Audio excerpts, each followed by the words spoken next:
On accueille tout de suite Mathias Tavel, bonsoir. Bonsoir. Vous êtes candidat aux législatives sur la 8e circonscription de Loire-Atlantique pour la France Insoumise, NUPES, la nouvelle Union populaire écologique et sociale.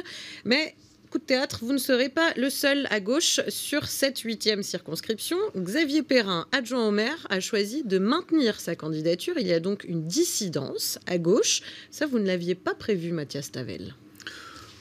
Oh, vous savez, l'important, c'est que toutes les forces politiques de gauche, France Insoumise, Parti communiste, Europe Écologie Les Verts, Parti socialiste, se regroupent pour une seule candidature par circonscription. Et dans la 8e circonscription, celle de Saint-Nazaire, c'est la mienne. Les autres candidatures sont des candidatures personnelles.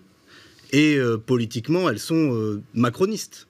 Parce que le seul intérêt de ces candidatures, c'est de renforcer M. Macron.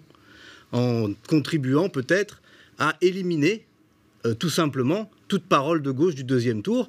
Et le rêve des macronistes dans cette circonscription, c'est un deuxième tour face au Rassemblement national. Candidature néanmoins soutenue par des personnalités locales de gauche. Notre regroupement, avec l'ensemble des militants et des partis de gauche de la circonscription et dans tout le pays, cette nouvelle Union populaire écologique et sociale, est aujourd'hui la seule candidature qui puisse battre la députée macroniste et envoyer à l'Assemblée nationale un député qui prendra sa place dans cette majorité que nous voulons constituer avec Jean-Luc Mélenchon comme Premier ministre. Il n'empêche, Mathias Tavel, sur cette circonscription, Xavier Perrin est un local. Beaucoup parlent de parachutage. Pour votre cas, vous habitez au Mans. Quelle est l'explication que vous pouvez donner? Comment aller convaincre, alors qu'on sait que justement sur les élections législatives, le mode de scrutin, avec la règle d'un minimum de 12,5% des suffrages des électeurs inscrits, complique les choses. Mais l'élection législative n'est pas une élection municipale. Que M. Perrin veuille succéder au maire de Saint-Nazaire, tout le monde l'a bien compris.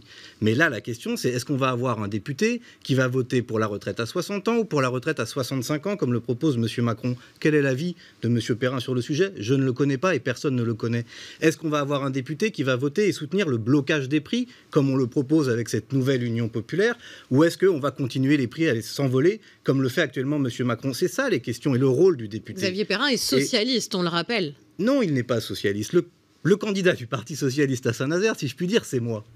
Je suis le candidat du Parti socialiste, d'Europe Écologie Les Verts. En tout cas, pas le candidat macroniste, ce sera Audrey Dufeu. Oui, mais c'est un candidat qui sert les intérêts de Mme Dufeu. Mme Dufeu, elle rêve, la République En Marche, rêve d'affronter le Rassemblement national. Et cette candidature est une candidature de division qui, aujourd'hui, portera l'entière responsabilité si nous sommes éliminés au premier tour. Alors Audrey Dufeu, justement, pour Renaissance, La République En Marche, députée donc depuis 5 ans sur cette zone, elle s'appuie sur un bilan. Audrey Dufeu, ça risque aussi d'être assez difficile sur cette circonscription. Parlons-en, parce que Mme Dufeu nous dit qu'elle est une grande défenseur de la santé.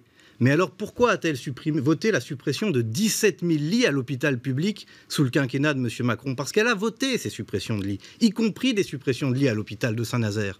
Donc après, il ne s'agit pas de venir faire des larmes de crocodile sur les sujets locaux pour cacher les votes politiques. Sur la santé à Saint-Nazaire, par exemple. Et par exemple sur la santé, où l'hôpital de Saint-Nazaire est aujourd'hui dans une situation dramatique, en particulier du fait de la politique de M. Macron, pas seulement aussi par les agissements de ceux qui ont porté le projet de bail amphithéotique à l'époque. Donc voilà, c'est ça. La question, c'est l'ancrage politique. Moi, je sais où j'habite. J'habite dans le camp du service public, dans le camp du partage des richesses, de la justice sociale, de la transition écologique. Et je trouve que ceux qui mettent beaucoup en avant leur ancrage local ont parfois tendance à être beaucoup plus flottants politiquement. Vous iriez habiter à Saint-Nazaire? Avec plaisir.